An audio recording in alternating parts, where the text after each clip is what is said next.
Boa tarde a todos e a todas. Está começando mais um LCD em Movimento.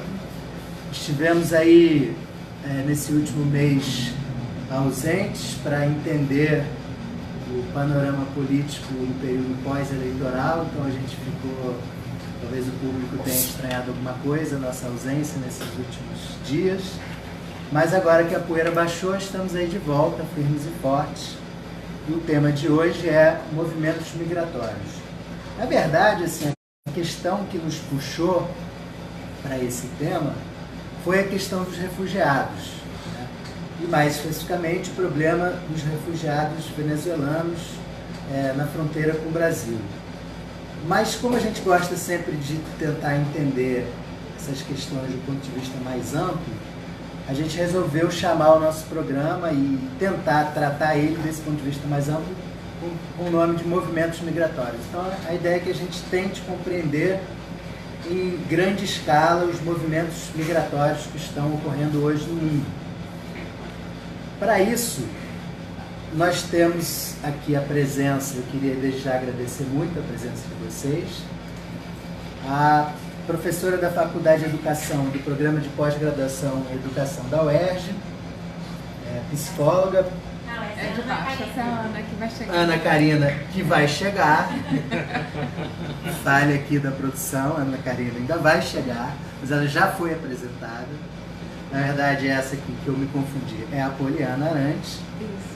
Também professora, mas não do Departamento de Educação, do Departamento de Letras, da Pós-Graduação em Linguística da UERJ, e coordenadora do projeto de extensão de português para refugiados, e coordenadora da cátedra Sérgio Vieira de Mello, que ela vai explicar para a gente o que é. Então, muito obrigado, Poliana, desculpe a confusão inicial. Retomando aqui, saímos rapidamente, já voltamos. E temos também José Alvarado, engenheiro civil venezuelano, que está solicitando refúgio ao Brasil. Trabalha com a esposa, tem trabalhado com a esposa no ramo alimentício de comida síria. Então é um enorme prazer tê-los aqui, né? E vamos logo começar a nossa conversa. Então eu queria primeiro direcionar uma pergunta para o Gustavo. Gostaria que você resumisse, Gustavo, quais são os principais movimentos migratórios ocorridos nas últimas décadas no mundo? Coisa enorme, né? Mas enfim, tenta dar esse panorama genérico para a gente. O que vem causando essa movimentação, né? Quais as condições sociais que favorecem a mobilidade das pessoas de uma nação para outra, de um território para o outro? E quais seriam as tendências nesse sentido para as próximas décadas? Vai lá. Bom, a primeira coisa que é importante dizer é que o ser humano nunca deixou de migrar, né? Ele nunca deixou de migrar. Aliás, a nossa sociedade só existe porque os primeiros seres humanos saíram da África, migrando para outras partes do mundo, e isso foi assim que se construíram as nações. Ninguém nasceu originalmente na Europa ou nos Estados Unidos. Foi um movimento migratório, né? Então não é possível barrar esse movimento migratório, porque ele é um movimento que aparentemente é uma das constituições humanas, migrar. Recentemente nós temos alguns fatos que chamam a atenção. Eu vou destacar dois, porque não dá para destacar todos, mas e vou focar nessa área do refúgio. Bom, o primeiro tema mais geral é justamente os conflitos, né? Nós estamos experimentando uma quantidade de conflitos que poucas vezes a gente viu na história da humanidade. Basta lembrar que, por exemplo, hoje a gente tem mais refugiados e solicitantes de refúgio e deslocados internos do que nós tínhamos no final da Segunda Guerra Mundial. Ou seja, o número hoje é maior, né? Um total de 65 milhões de pessoas deslocadas por conflitos, sendo que 22 milhões deles cruzaram uma fronteira. Então esse é um momento grave da humanidade, e isso a gente sabe de onde eles vêm e para onde eles estão indo. A gente conhece muito bem esse movimento. Eles estão saindo, sobretudo, de alguns poucos países que estão em conflito, como a Síria, o Iraque, o Afeganistão, a Eritreia, por exemplo, alguns do Sudão do Sul, alguns poucos países que têm experimentado problemas políticos e econômicos. E também sabe para onde eles estão indo. E essa maioria de pessoas que estão saindo desses países não estão indo para os países ricos. Quer dizer, essa é uma das coisas que a gente precisa sempre ressaltar. Os 10 países que mais recebem refugiados, nesse caso a gente não está falando de migrantes em geral, mas de refugiados, desses 10 países, só um é rico e europeu, que é a Alemanha. Todos os outros 10, incluindo o primeiro, segundo, terceiro, quarto, quinto, são países ou pobres, de fato, nem sequer em desenvolvimento, né, ou países fora da União Europeia. O país que mais recebe, por exemplo, refugiados, a maioria deles sírios, a imensa maioria deles sírios, é a Turquia. A Turquia tem 3 milhões de pessoas de refugiados. A gente tem uma ideia, assim, comparar com o Brasil não tem nem sequer, hoje a gente pode contar entre 20 e 30 mil refugiados, os solicitantes de refúgio, antes dessa recente crise na Venezuela, né? o aumento da crise na Venezuela. Então, quer dizer, 20 e 30 mil é mais ou menos o que chega em uma semana em Uganda, por exemplo. Né? Então, os números realmente desses países como Uganda, Irã, quer dizer, o fato até da própria Síria e o Iraque serem países receptores de refugiados, ou seja, algumas regiões da Síria e do Iraque que estão com partes em conflito, tem outras partes que recebem essa maioria. Então, essa é uma parte, digamos, dos conflitos que a gente pode chamar de políticos, talvez econômicos, no caso clássico da Venezuela. Mas também tem um segundo aspecto que eu ressaltaria, que é importante destacar também. A maioria dos refugiados, das pessoas que se deslocam hoje, né, a maioria dos problemas que nós temos, por incrível que pareça, não está relacionada a conflito, e sim a desastres naturais, que a gente poderia chamar de desastres políticos naturais. Né? Ou seja, qual foi a grande onda migratória, para citar um caso caseiro, que a gente teve antes dos venezuelanos? Foram os haitianos. E os haitianos deixaram o país não por conta de algum conflito político especificamente, eles deixaram o país por conta de um terremoto. E esse cenário tem se repetido. Os fenômenos climáticos têm crescido e têm feito cada vez mais vítimas. Só no Haiti, por exemplo, morreram 250 mil pessoas, de uma vez só. Você tem uma ideia, alguns genocídios, a maioria dos genocídios que a gente tem hoje no mundo, tirando os grandes genocídios, mas a maioria dos demais genocídios que a ONU julgou não tem nem perto desse número de 250 mil mortos imediatos. Fora a destruição de infraestrutura, tudo prejudica o país. Então, digamos, a gente está entre receber pessoas que estão sofrendo de fato, que têm temor por suas vidas, ou porque tem lugares que vivem em guerra, como o Iêmen, uma crise no Iêmen, onde 80% da população depende da ajuda humanitária internacional. Quer dizer, são 18 milhões de pessoas que podem morrer se não receberem alimentação todo dia da ONU e de parceiros. E, ao mesmo tempo, esses fenômenos climáticos têm aumentado e, portanto, falar de meio ambiente não é algo banal, né? É uma coisa importante. Você fez aí na sua fala inicial uma diferenciação entre migrantes e refugiados, né? Você poderia explicar juridicamente isso, para ficar bem claro para as pessoas que não estão muito afetas ao tema? Fazer uma parte que a primeira coisa que a gente tem que pensar é que são todos seres humanos.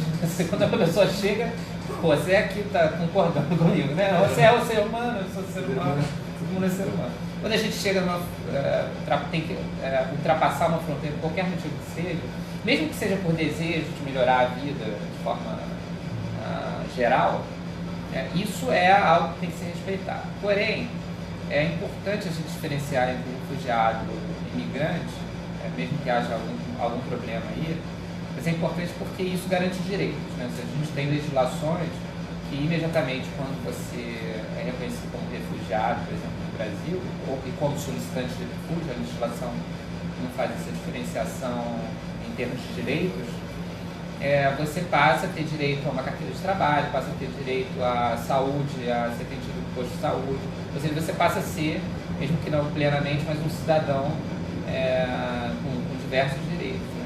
Né? Então, esse refugiado, ele se diferencia, portanto, nessa questão. E aí não há problema, do meu ponto de vista, como pesquisador, não há problema de você, eventualmente, escolher.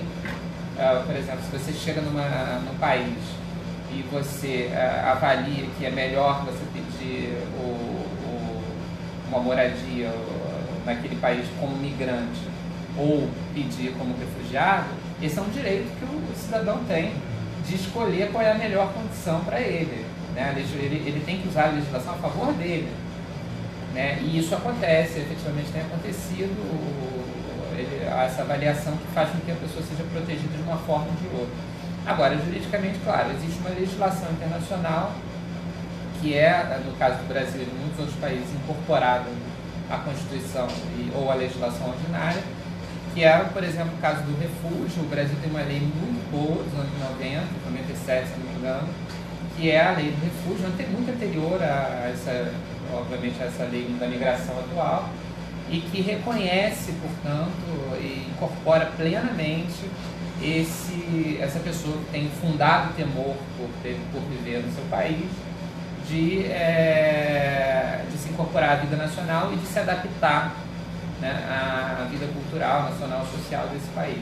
Então isso é um tipo de direito que vai se enquadrar dentro de uma lei. O migrante se enquadra dentro de outra lei e ele tem outras motivações. A gente entende essas motivações. A legislação anterior era muito confusa, brasileira, ela é feita no período de regime militar, né? E ela tinha como fundamento, e por isso que a legislação migratória não era muito bem vista, obviamente, por todos os operadores dessa área, porque ela é feita com base na Lei de Segurança Nacional.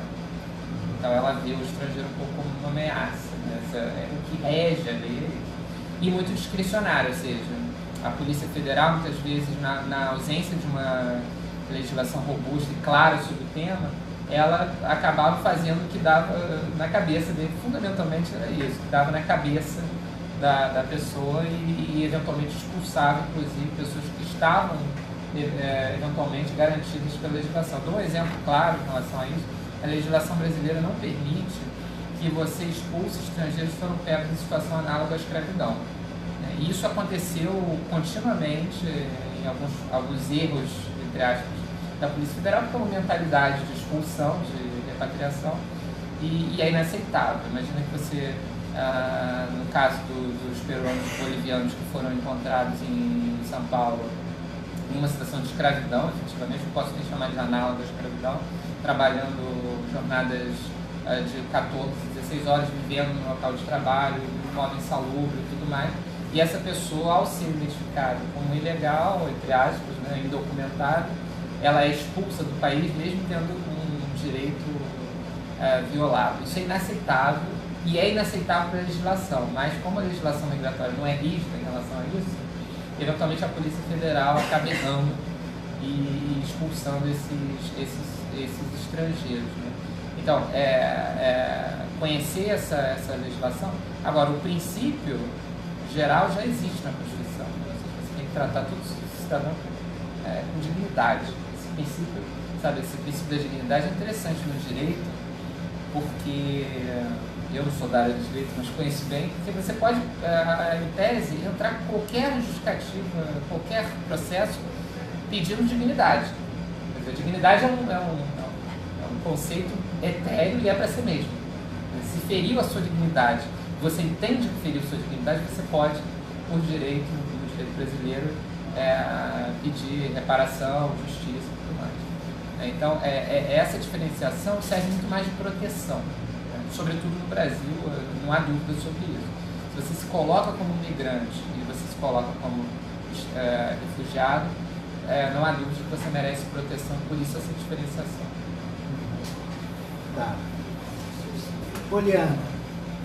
Poliana que, sim, talvez tenha aqui, embora um pouco mais cedo, né?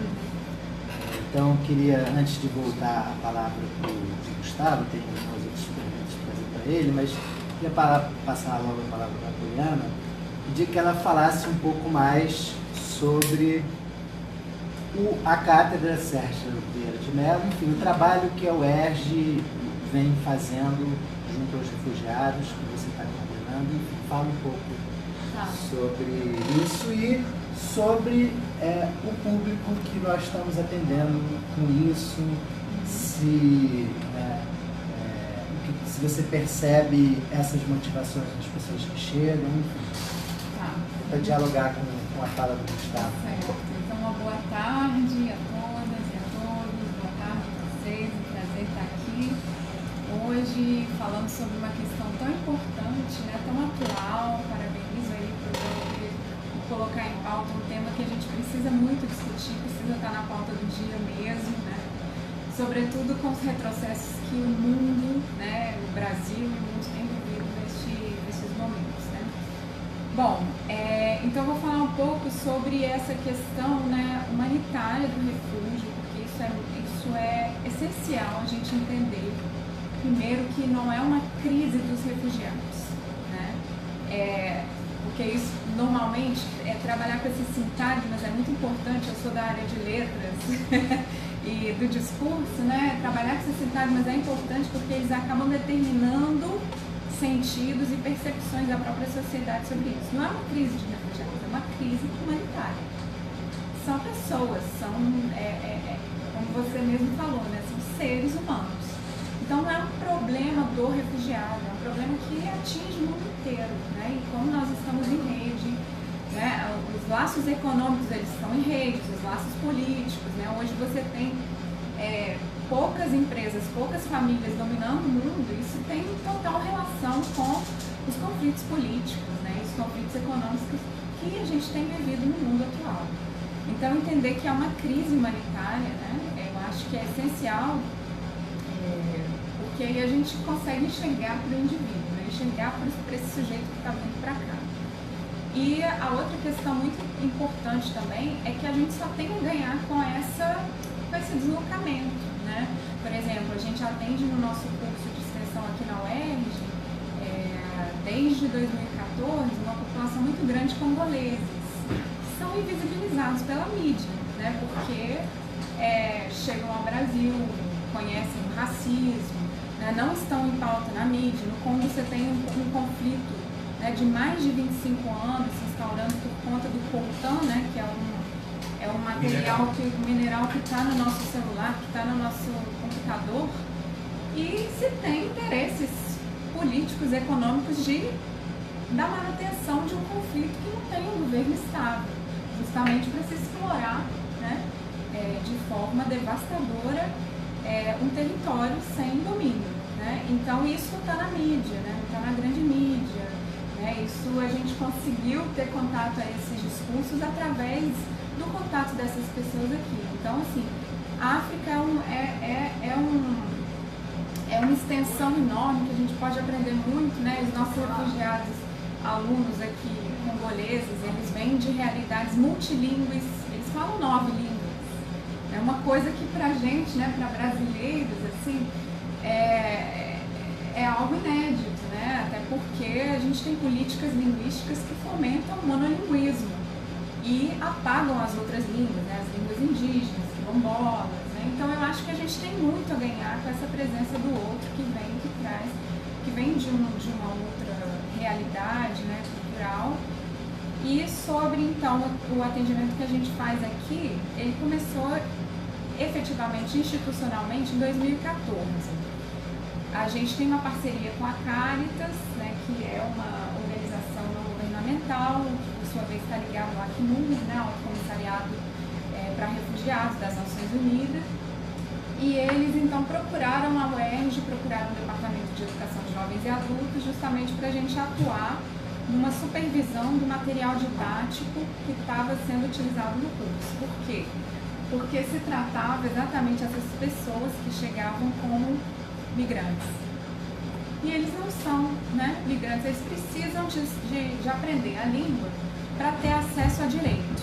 Então, a nossa concepção de aprendizagem de língua portuguesa não é uma aprendizagem instrumental, é uma aprendizagem para se ter acesso a direito, para se poder ir ao médico, para se poder comprar uma passagem, para você poder transitar na cidade, ter acesso, né, às redes culturais da cidade, à educação, né, porque chegam também crianças, muitas crianças chegam, e esse é um perfil, né, do refugiado que tem mudado, porque até 20 anos atrás chegava no Brasil muito homem, né, jovem. Hoje a gente já tem essa população de mulher e homem mais ou menos equilibrada, e está vindo muita criança também, né? Esses dados sobre as crianças também desacompanhadas, eles têm crescido muito. Então a Caritas procurou o Departamento de Jovens e Adultos, que lá na educação, a professora Ana Karina vai estar aqui para falar também, e a Ana Karina, por sua vez, acionou a Letras, né, e o nosso trabalho com produção de material didático. E a partir daí a gente começou a produzir um material didático baseado nas demandas que eles traziam. Então precisa da língua para quê? Né? Então a gente começou a desenvolver esse projeto, a gente já atendeu a mais de 565 refugiados nesse tempo. Nós continuamos com o projeto, né? Hoje a gente tem 8 turmas que funcionam aqui na UERJ, no 10º andar mesmo. Nós temos então agora perfil bem diferente, né? A gente tem mais venezuelano esse ano, né, no curso, então o perfil é muito variável. A gente não tem período de matrícula porque o refugiado está chegando, então ele chega, ele vem para o curso. Por isso o material tem que ser um material circular. Ele não pode ter uma progressão gramatical, né, em que eu vou dizer, então, primeiro você vai aprender a conjugar aqui o verbo no presente, depois o passado, depois o futuro, porque eles vão a uma entrevista de emprego e precisam falar qual era a profissão deles. Então é baseado nas análises de necessidades, né, então, e especificidades do para que se aprende essa língua. Por meio desse projeto de extensão, que a gente atende a mais ou menos assim, uma média de 80 por semana. Então o projeto funciona segunda, terça, quinta e sexta, de 10 a meio-dia, o projeto de ensino de português. Por meio do projeto de extensão, e aí foi muito interessante, que houve uma circulação de pessoas, né, no andar, então muitos professores, muitos alunos começaram a procurar o projeto para se engajar em atividades. Então a gente tem mais de 15 faculdades, institutos aqui dentro da UERJ que estão envolvidos com a questão do refúgio. Tem a nutrição, a gente já fez aula, né, de culinária e nutrição lá no 12º, tem a Letras, tem a educação, tem a enfermagem, tem o Instituto de Medicina Social, tem a educação física, que agora está fazendo um trabalho com as crianças, né, aqui também na sala de dança. Então, o Instituto de Medicina e de Saúde Global também está muito envolvido. E as pesquisas começaram a se desenvolver em torno disso. O pessoal da Caritas viu esse trabalho crescer e se ramificar de uma forma na universidade, e aí nos apresentou a Cátedra Sérgio Vieira de Mello, que a gente não conhecia, né, que leva o nome de um brasileiro, né, que foi morto em uma missão, né, pelas Nações Unidas, e a gente não conhecia. Eles falaram, bom, vocês já têm um projeto de atuação, se vocês atuam com os refugiados aqui. Isso é um ineditismo, porque tem também uma capacidade interdisciplinar muito grande. E aí a gente entrou em contato então com a Acnur, e desde o ano passado a gente tem a chancela da ONU. A UERJ é uma universidade que tem a chancela da ONU e que se torna uma referência nesse campo do refúgio, da pesquisa, da extensão e do ensino. Então a gente já tem, por exemplo, nas disciplinas de graduação e de pós-graduação, o tema do refúgio já sendo discutido. Os projetos de extensão, que aí a gente tem projeto da enfermagem, com a alimentação, né, com as mulheres, com a saúde do homem, e também na psicologia, também atendimento, na psicanálise, na educação física, e também as pesquisas que são também realizadas em torno do mapeamento dessa população, porque incrivelmente esses dados, né, não são disponibilizados. A gente não sabe, né, depois que as pessoas recebem o status de refugiado, a gente não sabe onde elas estão morando, se elas continuam no Rio, ou mesmo enquanto solicitantes de refúgio, muitas vezes elas resolvem sair do Rio e a gente não tem esse contato. Então há toda uma pesquisa de mapeamento, que até o professor Eduardo Feinstein, né, junto com uma equipe aqui do IMS, eles têm tentado fazer um mapeamento dessa população, né, para a gente também poder acompanhar a inserção no mercado de trabalho, né, como é que está sendo feita, a saúde e políticas de acesso, porque ter esses dados também também nos faz, né, ser capazes de desenhar políticas públicas, e políticas públicas na área da educação, né, na área da saúde, na área do emprego, né, e renda.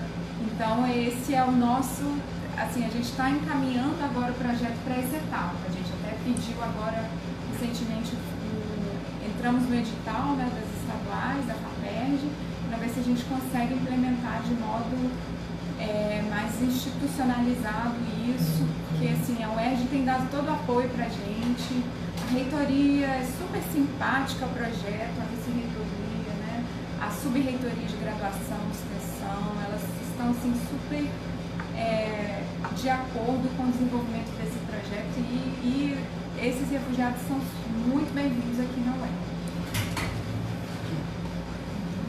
Que bom, Poliana. Bom, queria logo te dizer que agora vocês têm mais um parceiro aqui, agora a comunicação, que vocês precisarem na área de comunicação, nós estamos aí. Maravilha, obrigada. Contaremos na nossa instituição. Queria voltar a palavra para o Gustavo, perguntar para ele como que a ONU tem gerenciado e oferecido atenção aos refugiados, né? Você mencionou e a Poliana mencionou um órgão da ONU que cuidaria disso. Você podia explicar melhor isso para a gente? A ONU tem desde 1951 uma convenção muito importante, que é a Convenção sobre esse tema, a Convenção sobre o Refúgio. Em 1954 fez uma outra convenção também importante, que é a Convenção da Apatridia, né? Que é outro tema importante, porque existem cerca de, eu posso estar errando os dados, mas acho que cerca de 10 milhões de pessoas que não têm essa nacionalidade, né? E o Brasil tem feito um bom trabalho, apesar de poderia estar fazendo mais, mas tem feito um bom trabalho na área de apatridia, tem concedido, por exemplo, nacionalidade para pessoas que não têm, por qualquer motivo que seja, nenhuma nacionalidade. Agora, na área de refúgio, desde então desse momento, na verdade, antes da ONU ser criada, já existia uma organização para refugiados, que esse nome já era um nome utilizado desde o fim da Segunda Guerra, né?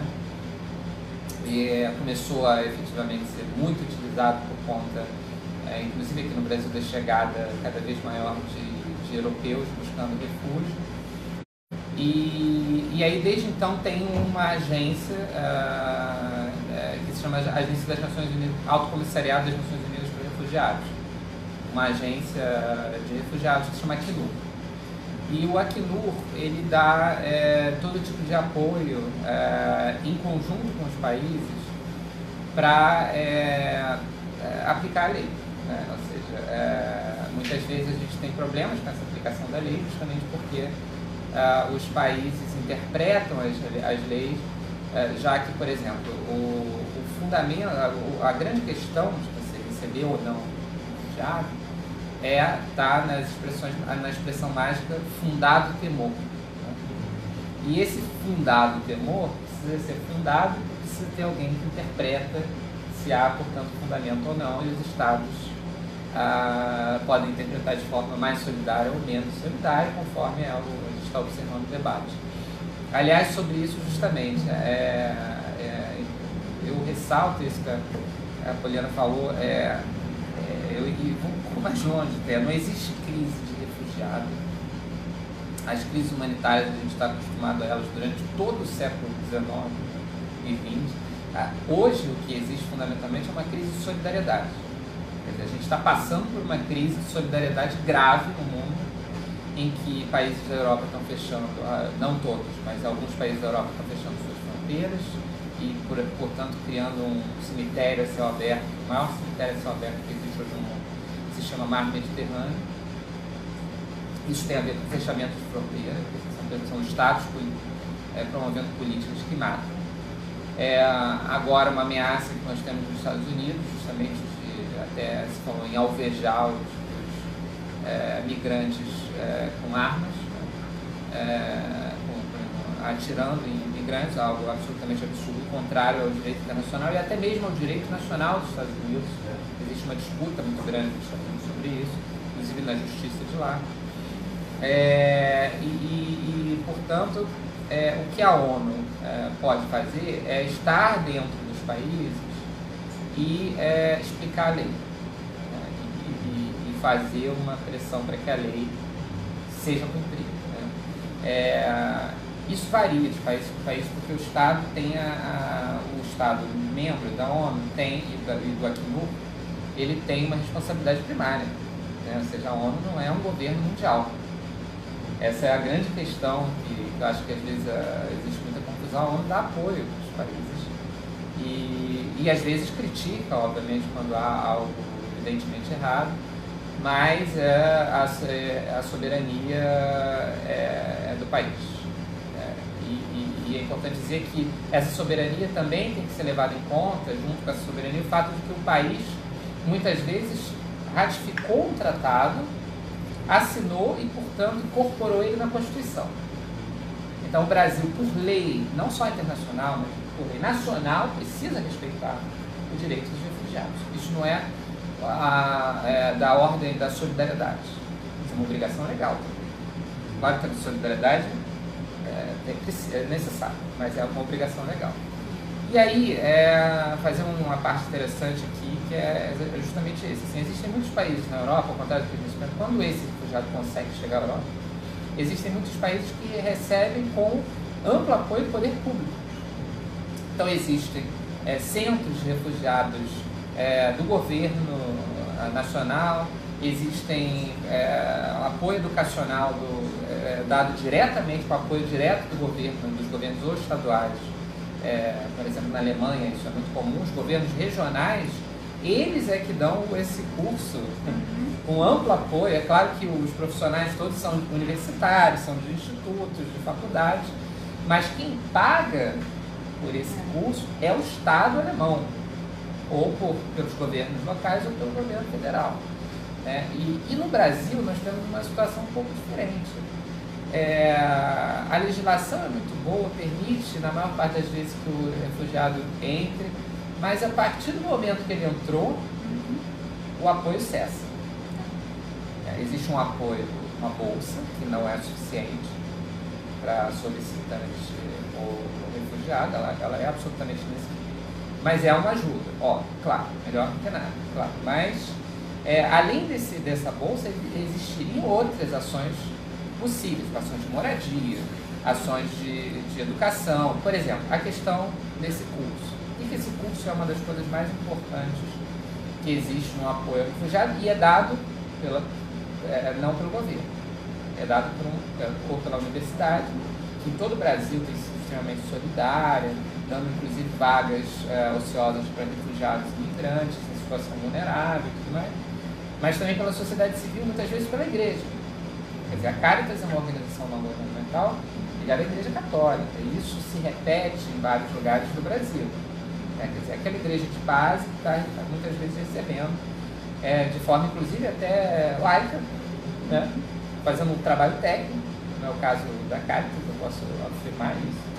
Não impõe a ninguém a religião, nada, isso não entra em não confessional. É não confessional. Claro, refugiados estão vindo de vários lugares do mundo, com contextos culturais diferentes, mas o exemplo do idioma é importante pelo seguinte: o que um estrangeiro faz em qualquer país sem o idioma? Nada. Primeiro, o grande motor da identidade, por exemplo, de qualquer país, mesmo que hajam outros, é o idioma.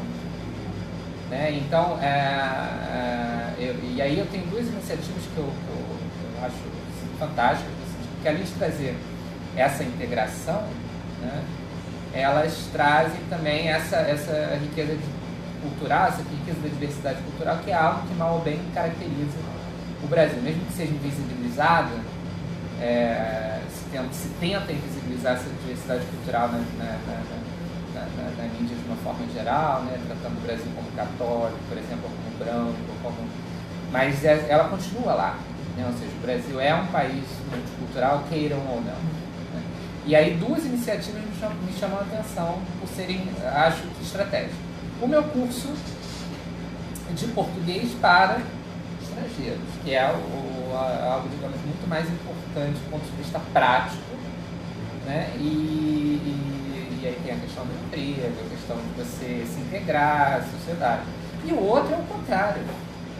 São os cursos de idiomas que são ofertados pelos refugiados e imigrantes, que também é um elemento de integração, porque nos colocam cada vez mais perto de um contato direto. Quer dizer, por exemplo,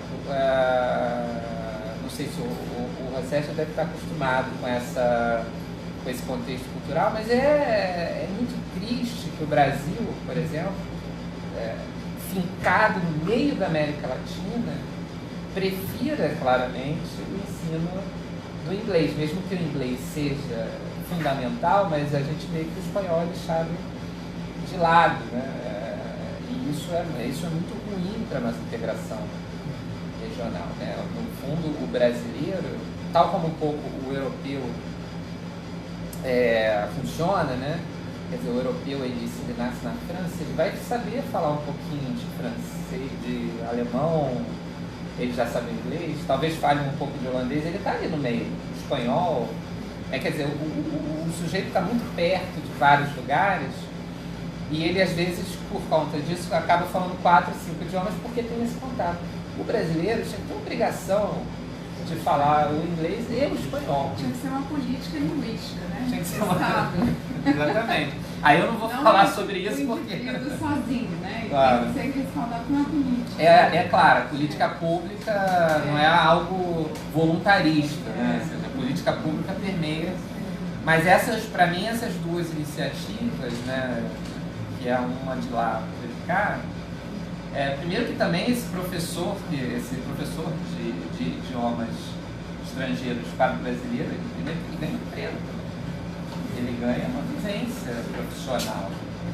Então isso também, para mim, são 2 elementos muito importantes, entre outros. Agora, é importante dizer isso. Quem é que segura o refugiado e o imigrante vulnerável, né, aquele que precisa mais, que quase está próximo do estatuto de um refúgio, porque ele tem aquela vulnerabilidade que precisa ser olhada?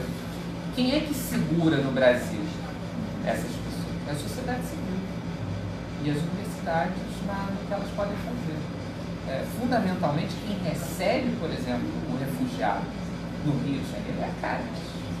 Essa é a primeira cara que tem no Brasil, é a Caritas. Pois é, a gente até estava tentando chamar alguém da Caritas para participar aqui do nosso debate, mas não deu tempo. Chegamos a entrar em contato com eles, mas não foi possível. Uma pena. Queria passar a palavra então agora ao José. Vou inverter um pouco aqui a ordem das questões. Você está muito curioso para saber sobre a Venezuela, mas dá para aproveitar a presença da Poliana, talvez tenha aqui embora daqui a pouco, e inverter um pouco e perguntar: por que o Brasil? Como você veio a solicitar refúgio ao Brasil? Como é que está sendo encaminhado esse pedido, esse processo? E como é que está sendo a sua acolhida aqui no Brasil? Sim. Primeiro que meu caso é totalmente fora do contexto real da migração dos venezuelanos, que já vem do ano passado. Foi outro tipo de saída. Minha saída do país foi planejada, foi pesquisada com uma ONG internacional, já que era realmente o fato de solicitação de refúgio. Eu tinha que sair a causa de solicitação de proteção internacional. Então foi pensar, já tínhamos vindo para o Rio no ano 2014, passamos 15 dias na família da minha esposa, que mora aqui no Rio. Logo, eles nos ofereceram para o próximo no ano 2013. No ano 2014, chegamos para também turismo, a causa da Copa do Mundo. Chegamos à casa da família da minha esposa e ficamos quase 40 dias na casa da família da minha esposa. Então, nos ofereceram que se tínhamos a possibilidade de sair do país, eles nos conseguiam oferecer teto para nossos primeiros passos no Brasil. Então, planejamos já chegando a Venezuela no ano 2014, quase no mês de julho, planejando, fazendo ações legais no planejamento. Saímos da Venezuela no 1º de outubro do ano 2015, ou seja, planejamos desde quase outubro, novembro do ano 2014 até outubro do ano 2015. Nesse tempo, planejamos, deixamos as contas certas na Venezuela. Então, foi uma saída de avião, não foi uma saída andando como está saindo agora o comida migratório, que quase que chega até Pacaraíma, até Boa Vista, Pacaraíma, desculpa, e vai andando até Boa Vista, quase 3 dias andando a pé, a causa da situação econômica terrível que está acontecendo na Venezuela. Então, minha situação de saída não entrou no contexto atual do país. Então, como tem sido o acolhimento, foi planejado, já sabíamos o que tínhamos que fazer, já tínhamos conhecimento que a solicitação de refúgio tinha que ser feita através da Caritas. A semana de ter chegado aqui no Rio, fomos para a Caritas, iniciamos o processo, que por certo foi uma quarta-feira que chegamos a Caritas, batimos a porta da Caritas. Não era dia de atendimento para refugiados nesse dia, às quartas não tem atendimento ao solicitante de refúgio. Nesse momento, não sei, viram nossa cara de desesperação, de necessidade do início do processo. Então, fora do atendimento, eles amavelmente fizeram nossos primeiros passos legais para fazer a solicitação à Polícia Federal e iniciar todo o processo de proteção internacional através do CONARE, da Comissão Nacional de Refugiados do Brasil. Então, por que Brasil? Teto, a primeira coisa. Segunda coisa, eu tenho quase 50 anos, eu já vivi o caráter do venezuelano de 20, 30 anos atrás, que foi mudado a causa da situação política e social, econômica do país, mudou o caráter totalmente. E o caráter do brasileiro dava muita lembrança ao caráter do venezuelano de 25, 30 anos atrás. Então, eram duas características. A família da minha esposa, Ivanesa, é árabe. Eu achava que o aprendizado do idioma para nossos filhos, temos 2 filhos nesse então, de 6 anos e 16 anos, agora 9 anos e 19 anos, fosse mais fácil com o português que com o árabe. Então, tudo deu para que seja o Brasil o destino de nossa saída da Venezuela. Você acha que os venezuelanos são parecidos com o Brasil de 2014 ou com o Brasil de agora? Porque eu acho que eles são meio diferentes. Não mudou nada. Acho que o brasileiro 2014, versão 2018 é mesmo.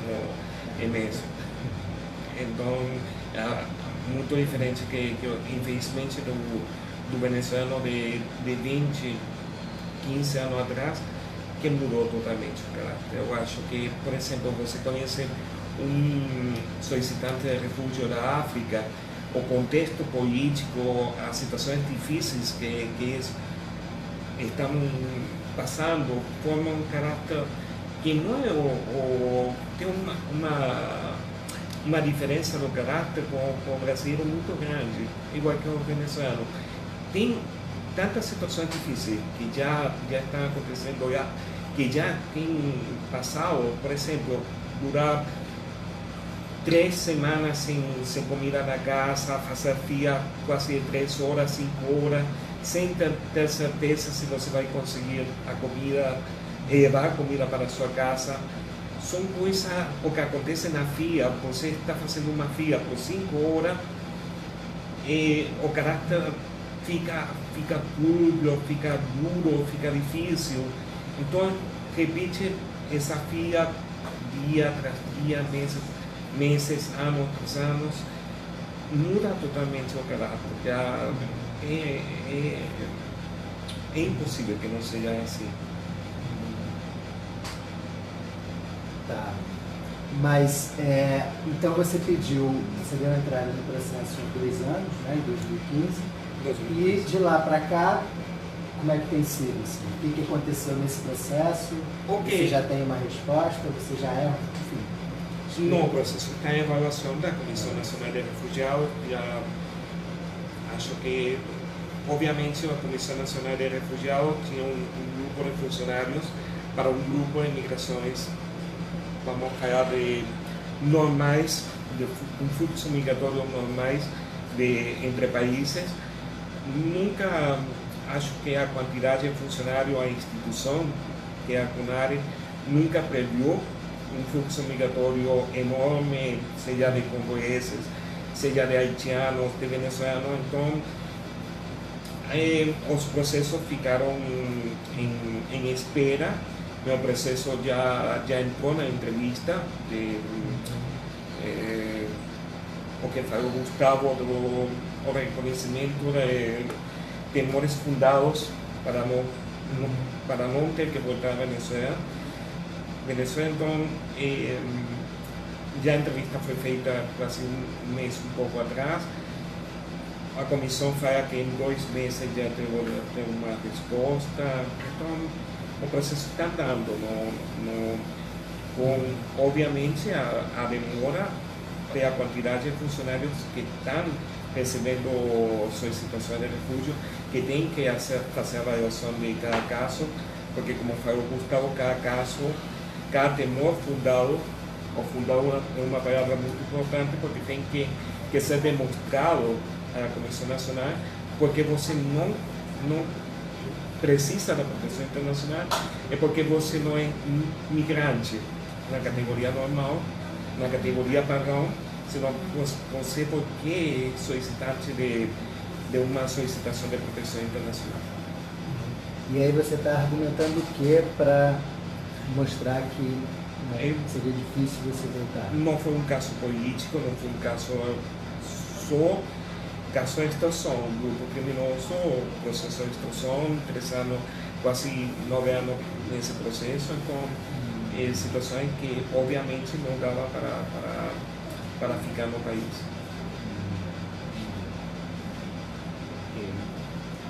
A gente volta já para falar mais da situação da Venezuela. Poliana, você poderia falar um pouco com mais detalhes sobre o curso, perfil dos alunos? Você gostaria de perguntar alguma coisa para o José? Enfim, queria voltar a palavra a você para aproveitar ao máximo aqui o tempo que a gente ainda tem contigo. Tá certo.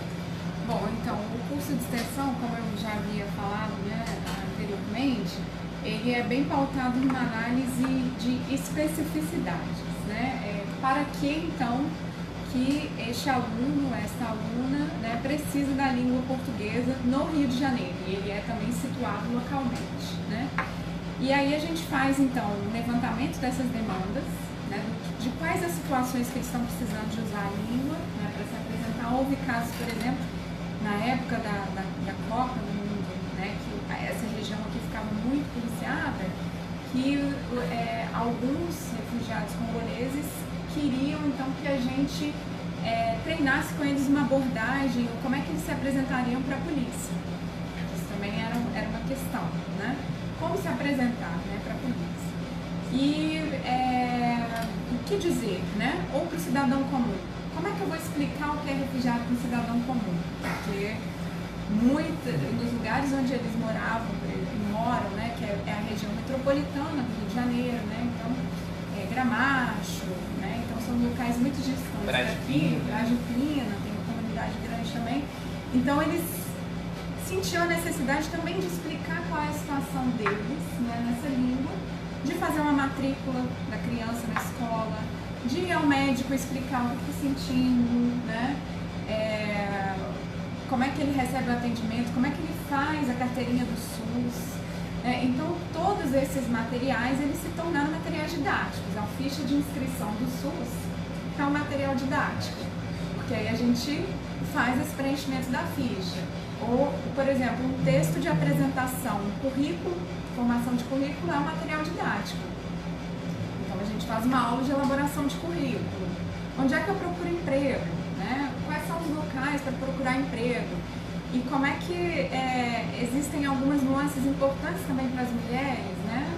No caso, por exemplo, para elas se protegerem de determinados anúncios de emprego, por exemplo, que normalmente dizem que é para secretária, mas na verdade não é. Então, assim, todas essas nuances de sentido que tem muito a ver com o ambiente cultural, né? Com o espaço regional onde a gente vive, elas foram discutidas no curso. Inclusive questões de gênero, né? Porque no curso a gente tinha algumas professoras, né, mulheres, e havia comunidades que nunca tinham passado por aquilo, por ter uma mulher como professora. Então isso também foi discutido. A questão da criança também foi um tema muito interessante, porque a criança, para os congoleses, ela é vista não como uma propriedade dos pais, mas ela é da comunidade toda e a comunidade que se instaura naquele local. Então, se tinha uma criança em sala de aula e ela estava andando e mexendo com outra e tal, todo mundo tinha responsabilidade sobre a criança. E aí, quando o curso é aqui na UERJ, com essas rampas que antes não eram teladas, a gente ficava com muito receio das crianças saírem, porque para eles, se saísse, alguém ia cuidar, né? Porque a comunidade que está ali é que vai cuidar dessa criança. Essa criança é parte de nós, né? Não é uma propriedade dos pais. Então a gente aprendeu muitas coisas a gente aprendeu, né? Ou muitos valores, ou muitos sentidos diferentes a gente foi aprendendo e foi discutindo no curso. Então a ideia nos nossos materiais didáticos é o seguinte, é partir também do conhecimento, né? Do que essa pessoa traz, né? Então a gente trabalha, por exemplo, com festas típicas, que era outra questão que eles estavam perguntando, mas o que é festa junina, né? O que é isso e tal? E aí a gente falava assim, bom, a festa junina a gente comemora, então você tem uma festa semelhante no seu país e tal? Então sempre essa perspectiva horizontal. Nós não estamos lá, não é só para ensinar, a gente também quer aprender, né? Imagina o José engenheiro, né? No país dele, imagina qual é o arcabouço teórico de engenharia, né, que ele aprendeu lá, que é diferente do nosso e que a gente pode também, né, aprender junto com ele, ele também pode ensinar pra gente, né? E a outra questão é do caráter, assim, a gente está lidando com pessoas que vêm também muito bem qualificadas, né? No caso do José, né, é um deles, elas vêm muito bem qualificadas, elas têm profissões, né? Então, quem são essas pessoas? Que profissões elas têm para a gente respeitar também, né? Essa individualidade, né, dessa pessoa que vem para cá e tentar também, né, congregar outras áreas para que a gente possa também, né, trazer esses indivíduos para cá. O caso do curso, por exemplo, né, o curso de idiomas, ele é excelente, é uma ideia maravilhosa, né? Com profissionais que são profissionais já no país deles, que são professores, né, que vêm para cá trabalhar com essa questão da língua para também trocar com a gente, né? E não com profissionais que têm outra profissão e que vão, então, portanto, exercer profissões que não são as deles, né? Que são fixas. Essa é uma situação que está acontecendo porque, claro, o imediatismo do material é tão grande que ele acontece, né? As pessoas pessoas estão trabalhando informalmente também, infelizmente, né? Mas é um imediatismo da nossa situação agora. Agora, o que a universidade, eu acho que é um papel importante da universidade fazer, é justamente mapear essas demandas, mapear esses profissionais que estão chegando, né? E promover a partir daí as políticas públicas, né, de inserção. Então, eu acho que a universidade tem que trabalhar diretamente com essa promoção. A gente tem contato muito grande lá com a Secretaria de Educação, por exemplo, né? Tem um conselho, CEIPARME, e também por conta dessa questão do idioma, que ela é urgente e ela é um direito, ainda mais aqui no Brasil, né, que não se fala outra língua nas instituições. Você não tem um formulário da Polícia Federal ou do SUS, por exemplo, esse formulário não tem em inglês, ele é só em português. O próprio protocolo, né, do refúgio, são textos, páginas e páginas que você tem que preencher, né, porque a Caritas faz essa mediação. Então se pressupõe que esse sujeito já tem que vir com a língua, né? Ou ele vai se virar de algum modo aqui. E aí a ideia do curso é essa, é horizontalizar a relação, porque a gente não está aqui só para ensinar, a gente quer aprender também, né? Com essas pessoas que estão vindo, e fazer uma dinâmica circular, não é uma dinâmica que segue progressões, né? Ela circula porque o curso, todo dia está chegando gente nova, de várias formações, tem analfabeto, tem gente que tem doutorado no curso, então é uma situação assim, desafiadora para a gente, que nos desloca dos nossos lugares. Porque aí eu, enquanto professora de língua, por exemplo, quando vejo uma realidade dessa, eu me desloco do lugar de formação. Porque aí quando eu me dou conta de que estou com uma realidade heterogênea, eu não posso ter fórmula, né? Eu não posso ter um modo de aprender a língua que tenha que ser aplicado para esse grupo. Eu tenho que aprender com esse grupo, né? E ele tem que me dizer o que ele quer, né? E aí, a partir daí, a gente vai se deslocando enquanto profissional. Então, é interessante desse trabalho é que não é um deslocamento só dos sujeitos, mas ele nos provoca e nos convida a deslocar de nós mesmos, dos nossos lugares, né, construídos. Então, é um deslocamento da palavra no sentido metafórico também, e muito interessante, né? Porque não é só um deslocamento deles, e eles não são figuras frágeis, pelo contrário, quem tem a coragem de atravessar o seu país, que vai mudar, né? Atravessa fronteiras, passa por mais de 3 países antes de chegar ao Brasil, como tem alguns, né, que também fazem esse percurso, são pessoas fortes, né? São pessoas que estão aqui para contribuir também com a nossa realidade. Uma coisa, desculpa, aclarar un poco de Poliana, cuando vencí o formulario de solicitación de refugio, son quase, não sei quantas folhas são agora a solicitação, nesse então eram 9 folhas que tinha que preencher. Tu imagina o português, uma pessoa que já passou no Brasil uma semana no ano 2013, quase 40 e poucos dias no ano 2014, chega a preencher um formulário de 9 folhas explicando os temores estudados prévio à entrevista no CONARE. Os voluntários da Caritas fizeram novamente uma pré-entrevista do CONARE e saíram quase, acho que eram 5 folhas explicativas a dificuldade que a Poliana de como este tipo de processo precisa que você tenha a ferramenta necessária para preencher o formulário de forma certa.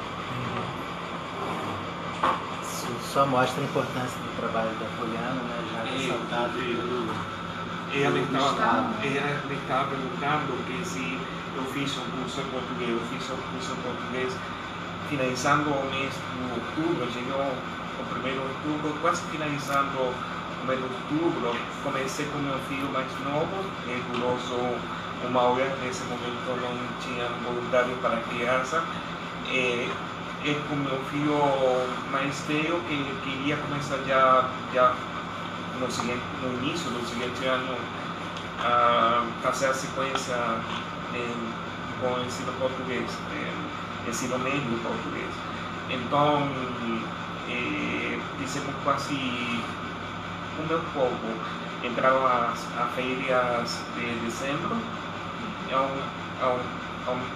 Ao início do seguinte ano, começou um projeto da Cruz Vermelha com o FAIDEC, o Instituto Federal do Rio de Janeiro, nas instalações da Cruz Vermelha. Então comecei o curso de português já. Meus filhos já começaram a estudar nas escolas deles. Então fomos integrando o idioma através de outras instituições. Gustavo, você poderia falar para a gente um pouco mais sobre os movimentos migratórios dentro da América, dentro das Américas, vamos assim, diferença com foco na América do Sul, né? Então, se falar muito mais migrantes venezuelanos na Colômbia e no Peru do que no Brasil. Eu já ouvi falar que existem 1 milhão de bolivianos em São Paulo, não sei se isso é verdade. Eu ouvi falar que esses bolivianos vêm para cá fundamentalmente por dificuldades econômicas derivadas de mudanças no clima na Bolívia. A calota lá dos Andes está secando, quando secar vai ficar mais complicado do que já está na Bolívia, vai vir muito mais boliviano para cá e para outros lugares. Procede essas informações? Enfim, fala um pouco sobre as tendências aqui nas Américas. Essa questão climática é uma questão um pouco em mutação crescente, né? Ou seja, só para te dar um exemplo, segundo o último relatório, os últimos relatórios do IPCC, que é o painel intergovernamental de mudanças climáticas, que é um painel científico, ele não é de nenhuma organização internacional, ele pertence à comunidade científica. Uma das principais áreas que será afetada pela mudança climática é o Nordeste do Brasil e parte do Sudeste. Então, digamos, existe, obviamente, nos Andes, também um processo de mudança climática que eu desconheço, mas procede a informação de que parte desses migrantes tem uma origem que é o que a gente já discute hoje na comunidade internacional. Não é um termo do direito, não é um termo legal, mas já discute muito fortemente a figura do refugiado ambiental. Claro, porque é uma pessoa que também, por um motivo importante e irreversível praticamente, né, ele precisa se deslocar para outro país. Tem uma coisa que é importante destacar, é o seguinte: o Equador é um país, eu tinha feito essas contas outro dia, vou dar um chute aqui mais ou menos, para baixo, para não errar.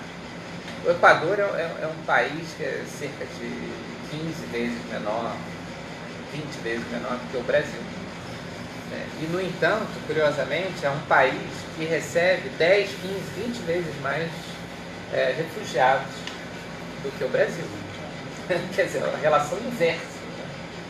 E um dos fenômenos justamente foi a guerra na Colômbia, conflito, né? Não podemos chamar de guerra, conflito na Colômbia, conflito interno que ocupou parte também da região da Amazônia e que foi o mais longo conflito da era moderna, 50 anos de conflito que esperamos tenha acabado agora. Houve um acordo de paz e muitas regiões melhoraram. Uma das guerrilhas aceitou um diálogo, né?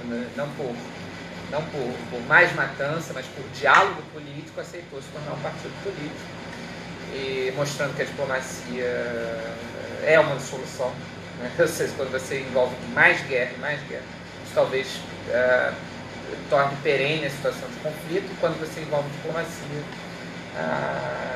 resolve, né? Algumas vezes. Então, esses refugiados colombianos, em grande parte, foram para o Equador e para outros países da região, mas não muito para o Brasil, né?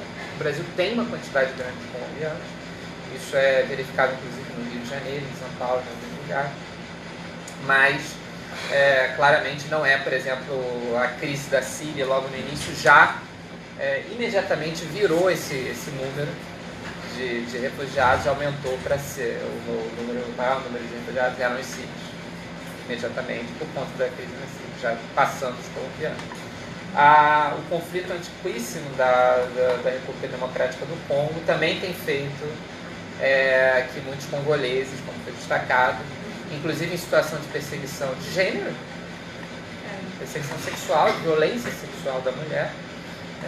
E aí um fator que, só complementando antes de me voltar para a América Latina especificamente, um fator importante que foi destacado pela Poliana, que é inacreditável aos olhos do cidadão comum, é que desses 22 milhões de refugiados, mais da metade, ou cerca de metade deles, 11 milhões, 10, 12 milhões, são crianças.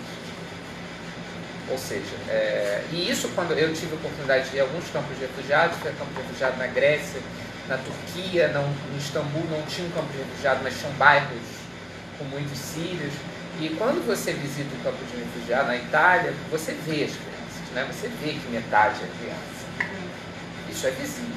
Né? E, inclusive, a tragédia, que não é um fenômeno tão grande, mas é muito grande.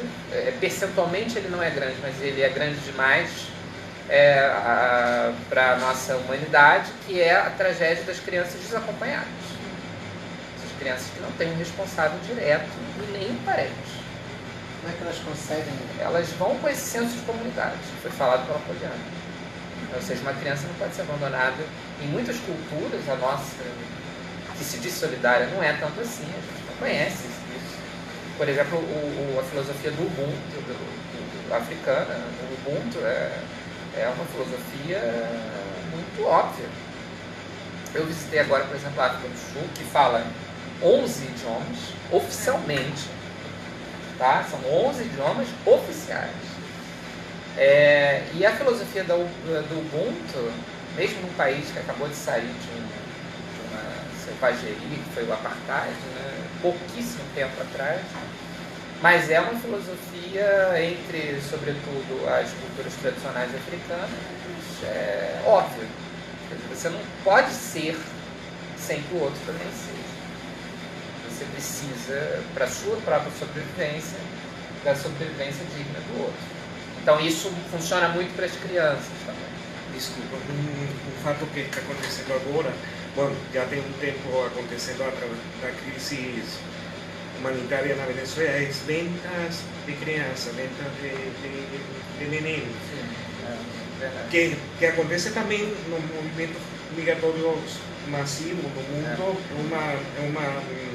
um efeito secundário que acontece ou seja, uma família brasileira compra a uma família venezuelana um filho deles. Isso está acontecendo, não tem postos fronteiriços, seja para Carolina, seja Cúcuta, na Colômbia, seja, pues, os postos fronteiriços não tem uma previsão para que não, para fazer os corretivos necessários dessa venda de criança. É óbvio, ou seja, uma família venezuelana que não tem uma capacidade de menos de quase R$10 ao mês para comprar comida, onde a comida é muito mais cara que aqui no Brasil. Por exemplo, 1 quilo de cebola aqui no Brasil está em R$4. Aqui no Rio, que a economia do Rio é maior que outros lugares no Brasil. Esse quilo de cebola na Venezuela fosse o equivalente a R$20, ou seja, 5 vezes mais caro o quilo de cebola aqui no Rio que na Venezuela. Então, uma família fica na pobreza extrema, quase 80% da população da Venezuela está em pobreza extrema, que está acontecendo que o único jeito que eles têm para sobreviver ou é a saída, uma bolsa salva-vida de alguém da família que fique fora trabalhando, envie dinheiro para a família deles na Venezuela, ou vendendo ativo simplesmente crianças. E aí esse aspecto, bom, antes de falar da América Latina, mas esse aspecto é importante pelo seguinte, aí tem uma questão de comunicação, muito importante, porque a gente está num laboratório de comunicação, é uma questão de comunicação. Como que você informa para as pessoas que está tendo uma crise de solidariedade, uma crise humanitária, né, de refugiados, como queira chamar, mas como você informa? Se você informa, como normalmente é informado, colocando massas de pessoas rumo a algum lugar, massas de pessoas supostamente desesperadas, fugindo de algum lugar, crianças desacompanhadas chorando por alguma crise e tal. Se você coloca nesses termos, isso é absolutamente assustador para quem está vendo e vai receber essa população. Mas se por outro lado você conta a história de cada uma dessas pessoas, mesmo que você obviamente não vai contar a história de quase ninguém, mas você personifica, você pessoaliza, você humaniza essa história, existe uma possibilidade, um resultado muito evidente para nós, tanto pesquisadores como jornalistas nas Nações Unidas, de que a recepção é outra. De que você cria vínculo, você cria solidariedade, e daí também a importância dessas, parece bobeira, mas tem uma coisa muito importante que são as feiras, onde os refugiados, evidentemente, que vendem algum alimento, fazem alguma programação cultural, de dança típica. Quer dizer, essas feiras livres que são multiculturais e que chamam os refugiados, elas são muito importantes, porque elas aproximam. Elas cada vez mais vão aproximando e tornando, portanto, aquela situação de massa uma situação real e você perde o medo. Quer dizer, o que caracteriza essas imagens de massa é a difusão do medo, que é algo que a gente tem que evitar. E eu acho que também é importante você estar falando sobre isso, porque se há uma tendência, né, da mídia em homogeneizar essa classe, né? Eu estou falando mídia, mas assim, nesse sentido mais, eu não sei como é que vocês usam a terminologia, estou até com medo de falar, porque não é de referência, né? A mídia mídia convencional, isso, de massa. Corporativa. Isso, mídia corporativa, eu tenho também. Ela tem utilizado muitas vezes, né, esse procedimento de homogeneização. O Agamben já falava sobre isso na Segunda Guerra, né? Se transformou as pessoas em prisioneiros, né, usando o mesmo uniforme, cortando cabelo, né, dando número para as pessoas, justamente para, né, dessubjetivar essas pessoas, ou seja, tirar a condição de sujeito que elas teriam nesse mundo. Porque aí, se você não é um sujeito, né, você se torna um objeto, é o processo de objetificação. Então, isso que você está falando é importante. E eu acho que a gente tem que cada vez mais também, e no curso a gente tem também procurado tentar fazer isso, ocupar os espaços dentro da cidade.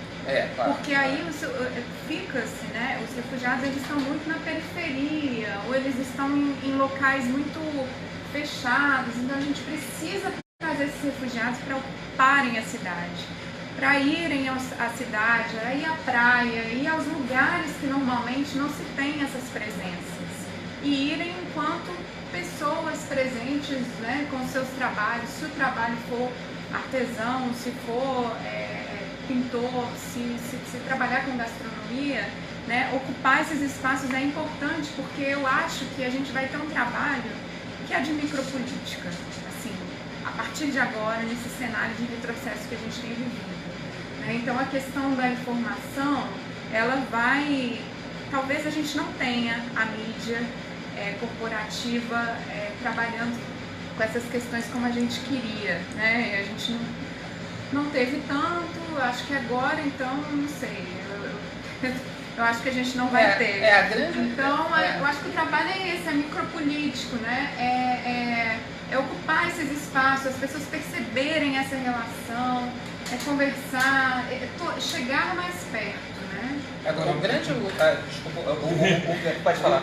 Uma pergunta, como fazer assim, a personificação do que está acontecendo, da crise humanitária que está acontecendo em um país, os problemas secundários que a crise humanitária está trazendo para o Brasil, ou seja, a Colômbia, que são os países que maior fluxo tem inicialmente, como fazer para que processos como vendas de crianças, processos como real saída problemática que está acontecendo, seja visibilizar para ter políticas públicas. Por exemplo, posto fronteiriço que seja mais estrito com documentação de identidade da criança, que esteja acompanhada, seja necessário o acompanhamento da criança, uma pessoa da família ou com autorização da família para que essa criança entre ao território brasileiro, colombiano, seja, como fazer para que a situação de crise seja visível também para a formulação de políticas públicas. Essa questão da criança, ela é uma questão central quando você... A questão do Brasil é a seguinte, o Brasil tem uma crise nova. E o Brasil não está acostumado, como eu disse, quer dizer, você pega, por exemplo, qual é o número de estrangeiros, esse é um dado importante, de estrangeiros na França, na Alemanha, nos Estados Unidos. Ele é no mínimo, entre esses grandes países europeus, nos Estados Unidos e no Canadá, ele é no mínimo de 15%, chegando a 40%. Da população total. O Brasil não chega a 2%. O número de estrangeiros total. Eu não estou falando de migrantes recentes e refugiados. Então, eu faço até uma conta para quem sugere fechar. Não chega a porcentagem pessoal, né? Não chega, são 210 mil pessoas, faz 2%. Não chega a 2 milhões de pessoas. Essa cidade tem 1 milhão de pessoas bolivianas em São Paulo. Sim, isso eu pulei, é verdade. Não é verdade. Não é verdade. Não é verdade. O Brasil tem um número muito baixo. E aí eu faço uma brincadeira sempre, que é a seguinte: vamos supor que você queira, que você tenha a ideologia de expulsar todos os estrangeiros, né? Ou os que você não gosta mesmo. Não gosta, pode ser também. Eu quero expulsar todos os bolivianos, todos os venezuelanos, todos os paraguaios, todos os peruanos. Vamos supor que a gente faça isso. Para que a gente faça isso e seja efetivamente honesto, a gente teria que fazer o contrário também. A gente teria que trazer todos os brasileiros que estão fora. Só segundo o Ministério das Relações Exteriores, que é um número subnotificado, porque nem todo mundo avisa, existem 3 milhões de brasileiros no exterior. Só segundo o Ministério, o governo brasileiro. Se você traz 3 milhões de pessoas, você expulsaria no máximo 2 milhões de pessoas daqui. Então você ia ganhar 1 milhão de pessoas a mais. Isso sim seria um problema para os serviços públicos brasileiros. 1 milhão de pessoas a mais vindas de repente, né? sem um controle. Então, essa novidade faz com que o Brasil não esteja acostumado, mas já está aplicando em Roraima, a ideia, um projeto, por exemplo, que é o dos espaços seguros para as crianças. Quer dizer, também tem um problema na fronteira, mas, veja, no espaço seguro para a criança, que é uma metodologia de campo de refugiado ou de locais de abrigo, né, você tem um espaço onde a criança se sente bem o suficiente, inclusive para você identificar ali alguma questão e alguma história de vida que você possa, então... Porque, claro que na fronteira vai ser muito difícil, numa legislação que permite que o solicitante de refúgio, que valoriza o solicitante de refúgio, está certo fazendo, é claro que você tem um problema de identificar imediatamente quem é que está entrando, já que você é mais permissivo. Então está certo fazer isso. Só que dentro do país, esse espaço seguro, esses safe spaces que tem no mundo inteiro, são um local são importantes. O Apoliano, se não me engano, fala, você falou mesmo sobre o problema de quando você entra no país, você registra essa pessoa, mas foi a Apoliana que falou. E aí, uma vez que você entrou, a gente não tem esse controle. O governo brasileiro deveria fazer por meio do CONAR e das secretarias estaduais, talvez de direitos humanos ou de justiça, enfim, alguma área responsável por isso, e não faz adequadamente. Então é por isso muito que a gente tem esse problema dos números, mas já respondendo em relação à questão da América Latina, rapidamente, para não ficar muito tempo, nós tivemos, eu vou lançar um livro, queria convidá-los, de repente poderia ser até no contexto da UERJ, já que tem essa diversidade, eu vou lançar 2 obras, em 2 volumes, de uma vez só, em janeiro ou fevereiro. Ainda não marquei o local, poderia ser contando 200 anos da imigração no Brasil, pelo olhar da imprensa. É um livro com foco em comunicação e conta desde Dom João VI. E aí, curiosamente, o número de latino-americanos cresceu muito no Brasil e em outros lugares por conta da ditadura militar. Ou seja, foi a ditadura militar uma das grandes impulsionadoras, porque os países, os latino-americanos vinham de países como Argentina e Chile e outros países empobrecidos por governos autoritários e procuravam abrigo num país que também tinha um regime militar, mas era a grande economia da América Latina. Então você tem, de fato, isso é curioso, mas isso é normal, e até hoje isso acontece, por exemplo, em países africanos, uma pessoa fugindo de um país que é uma ditadura e acabando em outro, que também é uma ditadura. Quer dizer, o Eritreu, por exemplo, a Eritreia é uma das grandes ditaduras que hoje a gente tem no mundo, pouco falado, porque é na África, mas ele foge e ele acaba caindo no país em conflito, que é o Iêmen, ou a Líbia. Esses são 2 países que, se fossem alguns dos 2 últimos que eu recomendaria alguém ir, porque está em um conflito imediato. Né? José, você tem certeza que você veio para o lugar certo? Absolutamente. Gente, eu vou ter que sair. Eu Tá. vou me despedir então de vocês, que eu tenho esse compromisso agora. Muito obrigada, gostei muito de estar aqui com vocês e ouvir também. Né? A gente também publicou o livro, né, do curso de português para refugiados, que na verdade a gente até mudou esse nome agora, português com refugiados, porque não é para, é com, né? Que a gente quer horizontalizar mesmo essas relações. E o livro é o Entre Nós, e nós publicamos agora com o edital da FAPERJ, então em breve ele vai estar, né, à disposição, e a ideia é ele ser gratuito e ele tem também uma plataforma digital onde qualquer pessoa em qualquer lugar no mundo, no Brasil, vai poder utilizar esse material que a gente produz aqui na UERJ. Queria ressaltar também que esse trabalho que a gente faz, a gente não consegue fazer sozinho. É um grupo muito grande que está por trás, né? A Caritas também é uma parceira que sem ela a gente não conseguiria dar todo esse suporte, né, a esses alunos e alunas.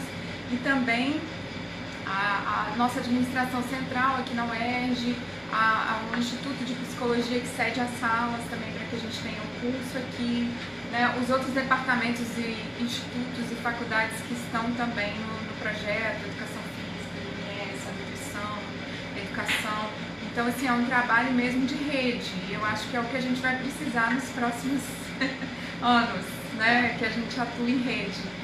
Se alguém que está nos assistindo quiser fazer o curso, como é que ele faz? Quem que ele procura? Tem que entrar em contato com a Caritas, né, que fica aqui na Rua São Francisco Xavier, aqui de frente ao UERJ praticamente. Entre em contato com a Caritas faz todo um levantamento, porque se recebe um auxílio financeiro para a passagem, né? Então a gente pede para que se entre em contato com a Caritas, e a Caritas dá um apoio jurídico também, como o José falou, né? Um apoio jurídico, pedagógico e psicológico também, social, de assistência social, que também é em parceria com a UERJ, né? Assistência social também tem parceria lá. Então, entra em contato com a Caritas, e a Caritas faz esse procedimento todo de inclusão nas turmas do curso. Muito obrigado, então, por Obrigada, gente. Boa tarde. Tchau, Tchau, tchau. tchau. Então, o Gustavo falava sobre América Latina. América Latina, as Américas em geral. Algo mais a acrescentar sobre isso? Não, acho que é isso. Teve um processo de migração, ele foi muito forte, ele começou a ficar muito forte nos anos 80. Ou seja, É um pouco. Da ditadura, não? As ditaduras estavam já em um momento de decadência, ou início de decadência. No Brasil já estava quase terminando, com ainda algumas coisas acontecendo, mas já no momento de franca decadência. E aí se configurou uma situação na América Latina muito ruim do ponto de vista também econômico, né? Fruto, claro, desse autoritarismo que quase sempre faz uma política econômica que não é para as pessoas, né? Todo o autoritarismo de qualquer ideologia acaba não olhando para as pessoas. E aí isso mas não é uma migração tão importante. Eu repito que o Brasil tem uma migração muito pequena recente, né? O Brasil tem uma quantidade, apesar da gente ter esse ideário, o grande período da migração é de 1870 a 1930. E é sobretudo europeia porque ela é eugênica, ou seja, ela é uma política de branqueamento do Brasil, né?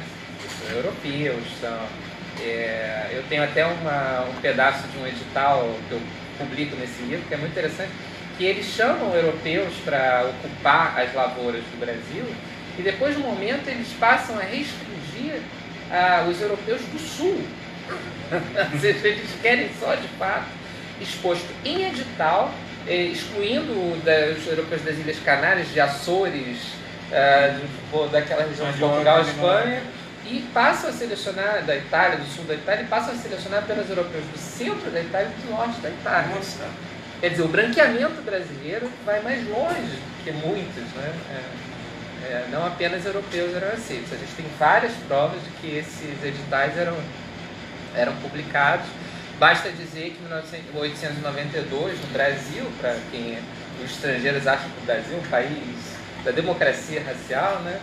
Em 1892, o governo federal republicano, nascente governo federal da época, proíbe a entrada de asiáticos e negros como migrantes. É um decreto proibindo o apoio à entrada de estrangeiros, né, que era feito por meio de edital. Era um edital público, por dinheiro público, porque tem as embarcações e tudo mais. É proibido durante um tempo. Depois acaba caindo e tal, mas se vê a mentalidade daí. Parece que tem milhares de mexicanos se deslocando para a fronteira dos Estados Unidos agora. Tem alguma coisa a falar? Na verdade, eles são, em grande maioria, salvadorenhos, nicaragüenses, um pouco de guatemaltecos, né? Ou seja, são da região mas sobretudo por conta de duas grandes crises na América Central. A de El Salvador e a da Nicarágua. Né? Duas crises que têm a ver com geopolítica, que são mais complexas. E também com política institucional, um pouco... então, fazendo as caminhadas, não sei como é que elas têm se chamado, não são caminhadas, são as marchas, as grandes marchas, passando por um estado também com grande problema de violência, que é o México. O México está sofrendo, nesse exato momento, uma epidemia de violência completa. É um dos países mais violentos do mundo atualmente. E estão se deslocando. Agora, veja, o mundo, existe um fator aí que o Manuel Castells já chamava a atenção nos anos 90. Assim, o mundo tornou livre o capital, quer dizer, o dinheiro circula com grande facilidade, tornou livre a circulação de informações. Ou seja, hoje é muito mais fácil claramente mais fácil do que há 30, 40 anos você circular informações, por mais que ainda tenha uma segmentação, mas não abriu a circulação de pessoas. E não é possível, quer dizer, do ponto de vista prático, não dá. Né? Quer dizer, como é que você vai parar a circulação de pessoas em um mundo em que uma empresa da australiana, ou canadense, ou americana, consegue pegar todos os recursos de um determinado país por meio de compra de dividendos, por meio de compra de debêntures, enfim, e freia na hora em que as pessoas tentam ir atrás desse recurso, né? E aí uma coisa interessante é que é a seguinte, esse é um dado absolutamente... Quando eu descobri, eu fiquei realmente impressionado. A quantidade de dinheiro que os migrantes enviam para os seus locais de origem, que são as remessas, né? Em grande parte dificultadas, inclusive, por essas empresas que ficam no meio, enviando os dinheiros, as empresas... Os intermediadores, né? Essa quantidade, existem 200 milhões, mais ou menos, de trabalhadores migrantes no mundo. Essas pessoas alimentam, mantêm, sustentam 800 milhões de pessoas, ou seja, para cada um migrante, você tem 4 pessoas que são... Ou seja, esse é um elemento, primeiro, de combate à pobreza. Segundo, esse dinheiro, ele é maior do que toda a ajuda humanitária internacional de todos os organismos, países e empresas. O dinheiro que é remetido. O dinheiro que é remetido pelo trabalhador. Ele é maior, a gente vê grandes anúncios de que a organização tal, inclusive eu trabalho numa organização internacional, vê grandes anúncios que a organização tal doou tantos milhões para tal país, doou tantos outros milhões para outros. Quer dizer, esse dinheiro é menor do que o dinheiro dos trabalhadores, que é pouco, porque o trabalhador, em geral, segundo um estudo da ONU que eu li esse ano, ele manda 15, 20% daquele dinheiro, que já é o suficiente. Um dado fundamental da crise do meu país é que a população que está chegando precisa de um trabalho rápido, porque são a balsa salva-vidas da família que ficou na Venezuela. Então a precariedade que está chegando é para ter o primeiro emprego, receber o primeiro salário e enviar dinheiro para a família da Venezuela. É o fundamental, ou seja, tem um nível de desesperação a população que está chegando, que a finalidade de sair do país é iniciar o trabalho para enviar dinheiro à família da Venezuela. Combate à pobreza imediato. É imediato, porque quando tem uma situação como está neste momento, hoje fiquei absurdo, o governo aumentou, trocou a divisa, a moneda, entrou um processo, tirou 5 zeros a moneda, entrou uma moneda praticamente com o valor do petróleo. Já a moneda nova venezuelana já entrou, já perdeu mais de 5 ou 6 vezes o valor. Ou seja, um bolívar novo soberano era aproximadamente entrou com 60, desculpa, $1. Agora é quase, não, é 10 vezes mais, agora é 600. 600 bolívares soberanos é $1. O sistema de valorização cambial é a enorme. A valorização em 10 meses é quase de 1 a 10. E exatamente, esse é um outro aspecto. A gente estava falando da ajuda humanitária, então, quer dizer, esse dado é um dado muito impressionante. Os trabalhadores pagam mais do que a ajuda humanitária, mas tem um dado pior ainda, que é o seguinte: a gente tem uma coisa na economia chamada investimento estrangeiro direto, né? Ou seja, é tudo que as empresas de fora colocam dentro de um determinado país. Você soma isso tudo e esse é o investimento estrangeiro direto. Esse investimento estrangeiro direto somado também é menor do que essa renda desses 200 milhões de trabalhadores migrantes, né? Ou seja, o investimento total é menor de todos os países, é menor. Ou seja, um elemento, veja, não é de direitos humanos só, como a gente pode pensar tradicionalmente, mas que é de economia, de combate à pobreza, de dinamização econômica imediato, é defender o direito dos trabalhadores migrantes. É imediato. Racionalidade econômica. Se você for um economista que só pensa em dinheiro e só pensa na economia, mesmo assim, uma das prioridades é você efetivar o direito E nesse sentido a gente precisa dizer que o Brasil, não por culpa do governo federal, precisa ser dito, mas por conta do Congresso, ainda não ratificou a Convenção Internacional sobre os Direitos dos Trabalhadores Migrantes. Agora, a distorção econômica agora na Venezuela dá o seguinte. Fala sobre a Venezuela. A distorção foi que a moeda já devalorizou quase 10 vezes mais em pouco tempo, em menos de 3 meses. Mas também os preços cresceram mais de 10 vezes. Por exemplo, você está olhando que um macarrão aqui no Rio é 5 vezes mais barato que na Venezuela. É um absurdo. Ou seja, que aquela remessa que nós conseguimos enviar para a Venezuela já tem que ser o dobro para subir o valor da canasta básica na Venezuela. É uma distorção enorme o que está acontecendo. Por exemplo, eu falei agora do quilo de cebola, que agora é aproximadamente 40 reais o quilo. Quando 6, 8 meses atrás era 4 reais, o mesmo valor que aqui no Rio. Obviamente o salário mínimo da Venezuela era 10 vezes menor que o salário mínimo aqui no Brasil.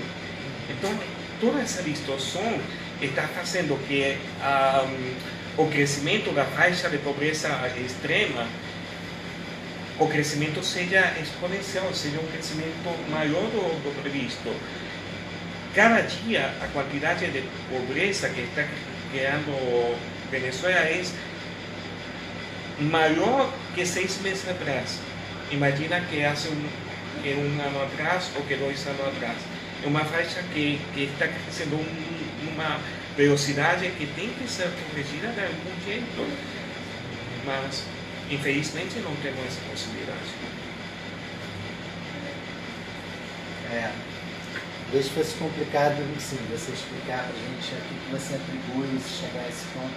Eu li um artigo... Não é facilmente, o governo, já Gustavo falou claramente que os governos autoritários não é a população e tem só uma dinâmica própria dos governos deles, que é o crescimento econômico dos governantes. O crescimento econômico do governante vai crescer, mas a pobreza da população vai diminuir, aí vai aumentar, é inversamente proporcional. Então, só ele tem um objetivo de criar, através do autoritarismo, a riqueza deles, a pobreza da população. Quer falar um pouco sobre isso? Posso falar, claro, mas não como pesquisador. Mas, de fato, assim, eu acho que a Venezuela tem muito a ensinar pra gente, do ponto de vista negativo. Claro, né, esse processo político que foi passado, por quê? Porque existem, para mim, 2 aspectos muito importantes. O primeiro é a governança, que é algo em crise no mundo inteiro, ou seja, cada vez mais os povos não estão se sentindo representados. A gente vê isso não só na Venezuela, nos Estados Unidos, no Brasil. Quer dizer, você tem uma parcela da população cada vez mais desacreditada. Basta você ver, por exemplo, que no Brasil existem 50 milhões de pessoas que sequer votam. Elas têm a capacidade de votar e elas não acham importância, porque talvez não entendam a relação entre a rua quebrada, o posto de saúde e a política, né? Isso é um aspecto, e a democracia no Brasil, no mundo, está em crise em muitos lugares, né? Agora, existe um outro aspecto, que as economias são integradas. Então, quando você tem uma polarização desse tipo, de qualquer tipo, entre socialismo, capitalismo, comunismo e livre mercado e tudo mais,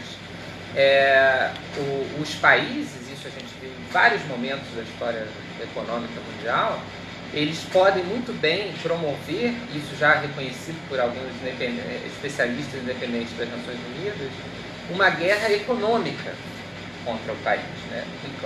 Bom, se você faz uma guerra econômica, como por exemplo por meio de sanções econômicas, né, Imagina um país contra um país, com 80% da população em pobreza extrema. exatamente, ou seja, quem você vai prejudicar se um país, uma potência externa, decide, por exemplo, quebrar, como se faz na Coreia do Norte, não permitir que todos os seus líderes usem qualquer tipo de banco ou de viagem internacional? Quem que você prejudica? Aquele cara que está no topo ou a população em geral, né? Aí você pega um caso recente do Brasil, né? Que você tem países no mundo hoje, não só a pequena ilha socialista abaixo de Miami, mas muitos outros que estão há 30 anos, 40 anos com um embargo econômico. E aí a gente cita um caso do Brasil que bastou 5 dias em que os nossos caminhoneiros pararam para que começasse a faltar alimentos, né? Eu falei com um amigo brasileiro, falavam, a crise econômica no Brasil não tem comparação com a política, com a crise econômica na Venezuela. Então eu falei, na causa da crise dos caminhões, bom, vocês viveram o efeito venezuelano por 5 dias no máximo. 5 dias no máximo. Imagina isso, quase 18 anos, às vezes mais, às vezes menos, mas o mesmo processo, quase 20 anos. Porque é um arranjo que é feito na parte de cima da economia. E essa economia não é nacional. Essa economia sempre é internacional. Quer dizer, se eu, por exemplo, hoje uma empresa de telecomunicações, ela tem a capacidade de tirar, caso o Estado indiano, por exemplo, o paquistanês, não decida dar os incentivos corretos, ela tira todo o setor dela de 10 mil trabalhadores imediatamente para o país do lado. Isso tem uma multinacional a capacidade de fazer no espaço de um ano. Então você tem 10 mil pessoas desempregadas imediatamente por conta da decisão de um conselho em Nova York. Ou seja, isso é muito grave. E por isso que é importante a questão da soberania também. Quer dizer, a soberania ainda é válida porque é cada vez mais importante que os países não se metam nem politicamente, nem economicamente. Eu acho também que a eutanásia depois é necessário, ou seja, quando não tem garantia da população fazer uma eutanásia, o que está errado, procurar uma solução certa, como no caso da Venezuela, que já não democrática. Que já a democracia acabou, já não tem a possibilidade de alternar por um processo que seja diferente, ou que está dando obviamente errado, porque que pode produzir para uma pessoa que você tenha que caminhar desde Pacaraíma até Boa Vista, 3 dias andando, com 4 crianças, mas quase 30 quilos de peso, dormindo na noite na carretera, para fugir da situação que você tem no seu país. Que é o primeiro elemento que eu não acho menos importante, o elemento da governança democrática. Se você não tiver o equilíbrio democrático, as instituições funcionando para além de um líder ou de dois, né? Ou seja, as instituições garantindo efetivamente acima desse líder, isso é realmente algo que a América Latina inteira precisa rever. A primeira pergunta que eu vou falar um pouco da política brasileira, a primeira pergunta que formularam para os 2 candidatos à presidência do país foi o processo constituinte. Eu fiquei nervioso com o processo constituinte, que falharam muitos candidatos de um processo constituinte para modificar a Constituição brasileira. Eu falei para meus amigos brasileiros, o processo constituinte foi a arma de destruição massiva que destruiu a democracia na Venezuela, porque eliminou o equilíbrio dos poderes e ficou um só executivo autoritário com definição da vida toda dos venezuelanos. A primeira pergunta que foi formulada aos 2 candidatos foi do processo constituinte, que se eles achavam que o processo constituinte fosse processual no país. Os candidatos brasileiros. Sim, falaram que não, que só mudanças pontuais à Constituição, dentro da Constituição brasileira, e só pontualmente no aspecto econômico, outras situações que pretendiam corrigir, mas nunca com um processo de arma de destruição massiva, como era o processo constituinte. E o processo constituinte foi isso, foi a arma de destruição massiva que o Hugo Chávez formulou para destruir a democracia no meu país. Bom, queria fazer um agradecimento especial à Cássia, que fez a pesquisa desse programa, tem colaborado muito com a gente na pesquisa. Queria saber se alguém tem mais alguma coisa para perguntar para eles. Algum de vocês quer comentar algo mais, falar alguma coisa mais? Não? Todo mundo satisfeito? Então tá, então sendo assim, queria agradecer mais uma vez aos nossos convidados, Gustavo, José, a nossa equipe aí pelo esforço que vem demonstrando. Dizer que daqui a 15 dias a gente vai estar de volta. Ainda não definimos o tema do próximo programa, mas em breve anunciaremos aí na nossa página. E isso aí, continuem conosco. Um grande abraço para todos. Até o próximo LCD, que está sempre em movimento.